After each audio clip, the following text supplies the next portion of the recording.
તો જય માતાજી, જય સિયારામ, જય દ્વારકાધીશ. કેમ છો બધા? મજામાં? તો ફરી પાછા આજે નવો એક વ્લોગ લઈને આવી ગયા છીએ. અને આજે આપણે જાગી ગયા હતા સવારમાં વહેલા, કારણ કે ઘરે દશામાનું વ્રત હતું, એટલે સવારમાં માં દશામાની મૂર્તિ પધરાવા જવાનું હતું, એટલે સવારમાં વહેલા જાગી ગયા હતા. અને જે તમે સીન સવારમાં આવે આની પછીનો સીન તમે જુઓ તો એ સવારમાં અમે ગયા હતા બોર તળાવ, ત્યાં દશામાનું મૂર્તિ વિસર્જન કર્યું. તો હવે ચાલો આપણે જવાનું છે એક જગ્યાએ બહાર, તો ધીમે ધીમે બ્લોગમાં બિના રહેજો, તમને આગળ બધી ખબર પડશે. તો ચાલો હવે જો વાતાવરણ આજ થઈ ગયું છે એક નંબર, તડકો આવ્યો છે, આપણી ગાડી જો તૈયાર થઈ ગઈ છે મસ્ત મજાની. તો હવે ધીમે ધીમે બ્લોગમાં બિના રહેજો, આગળ આપણે નીકળીએ અને ચાલો બિના રહેજો કન્ટિન્યુ.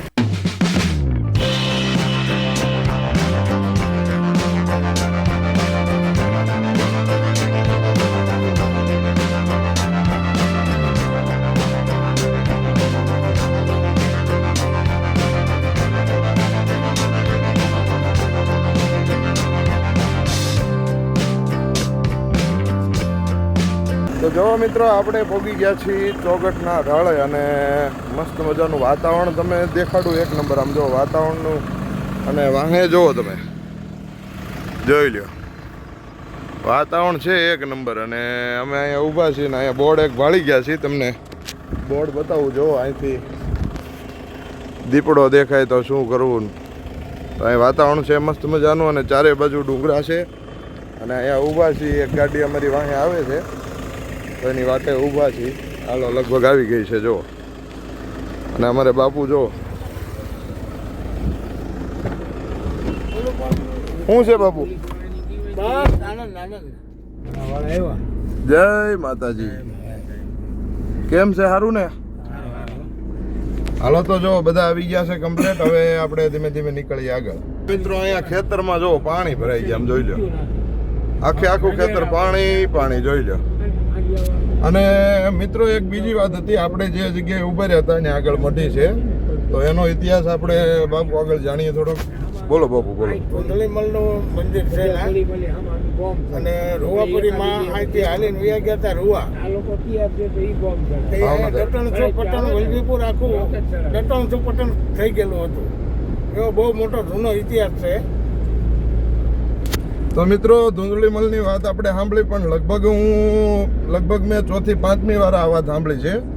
અને બધા ગામના નામ અલગ અલગ છે, તો તમે પણ જણાવજો થોડીક વાતની તમને ખ્યાલ હોય.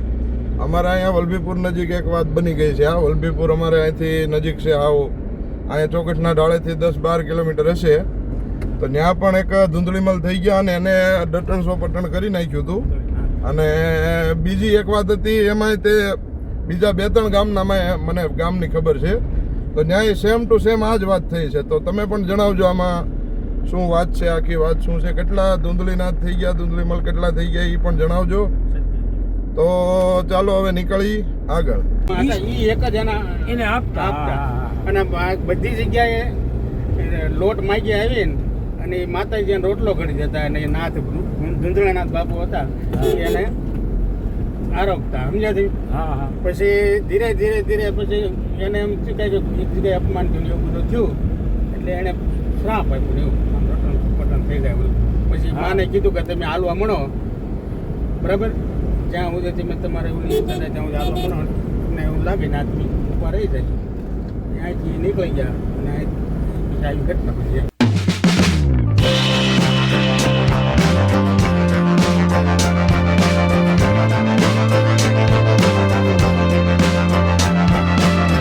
મિત્રો આગળ જતા જતા એકવાર નજારો જોવો તમે, વરસાદ ફૂલ અંધારી રહ્યો છે. બાબુ દેખાડો તો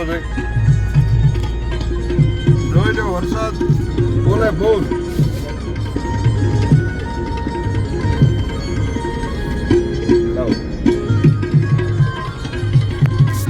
તો ક્યારે વરસાદ આવે એનું નક્કી નથી. જો અમે તો ઓન ધ વે રોડ ઉપર છીએ. આ વરસાદ ફૂલે ફૂલ અંધાર્યો છે. મિત્રો વાતાવરણમાં અચાનક ચેન્જીસ થઈ ગયું છે, અને જો પવન નીકળ્યો છે ફૂલે ફૂલ. જો તમારે પવન અને ઝીણી ઝીણી ઝરમર છાંટા આવે છે, ઝીણી ઝીણી. તો આપણે પહોંચી ગયા છીએ ખોપાળા. તો અહીંયા એક જગ્યાએ આપણે ચા પાણી પીવાના છે, પછી પાછા નીકળી. તો ચાલો મળીએ તમને આગળ. અને જો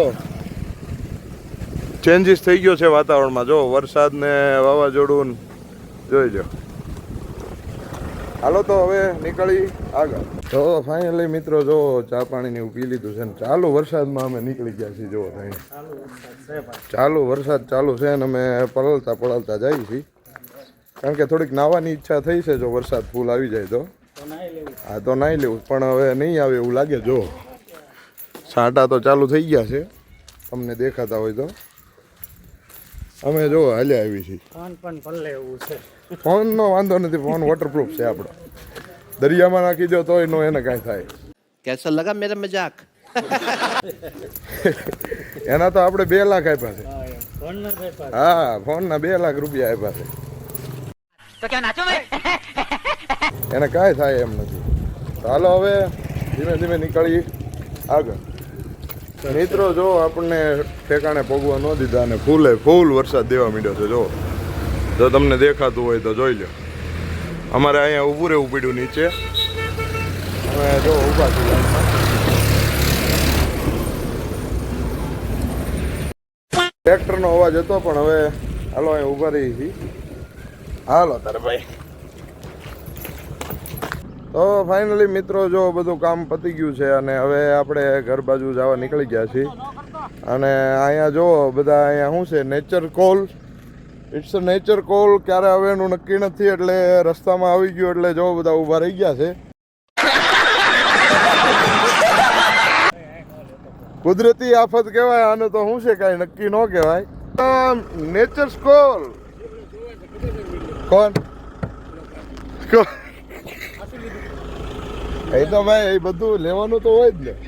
હાલો તો હવે જો હાલો નીકળી જઈએ આગળ. હવે બધું કામ પતી ગયું છે. હવે લગભગ ગાડી નોન સ્ટોપ થઈ લઈ, પછી મળીએ ભાવનગર જઈ.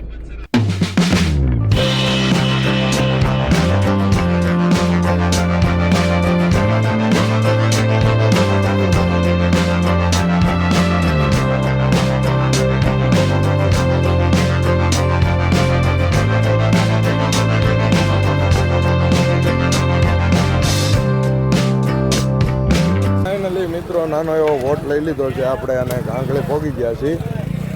અને જો બધા થોડી ભૂખે લાગી છે બધાને.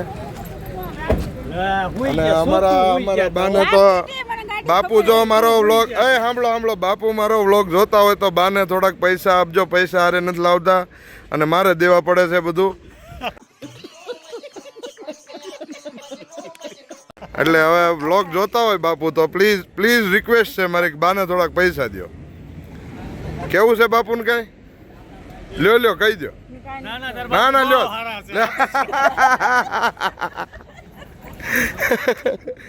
હાલો તો જો નાનો એવો ઓટ લઈ લીધો છે અને થોડો ઘણો નાસ્તો કરી અને પછી જો મિત્રો એકલા ઊભા રહી ગયા છે અહીંયા. હોમમાં રહ્યા છે પણ હવે હોમમાં જેવું કાંઈ લાગતું નથી. તો હવે હાલો અહીંયા જો મસ્ત મજાના પબ છે અને નાની મસ્ત દુકાન છે, તો કાંઈક લઈ લઈએ આપણે. હવે આપણે હાટું કાંઈક લ્યો. હાલો તો થોડોક નાસ્તો કરીને પછી નીકળી આગળ.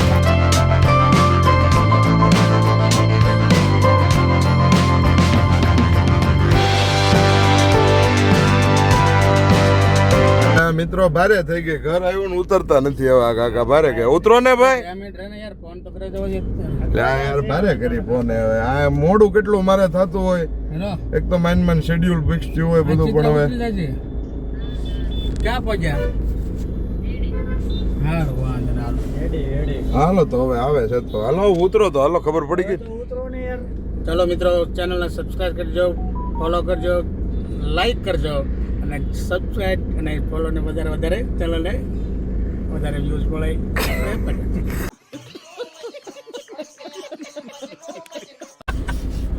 હાલો મિત્રો જઈએ આગળ.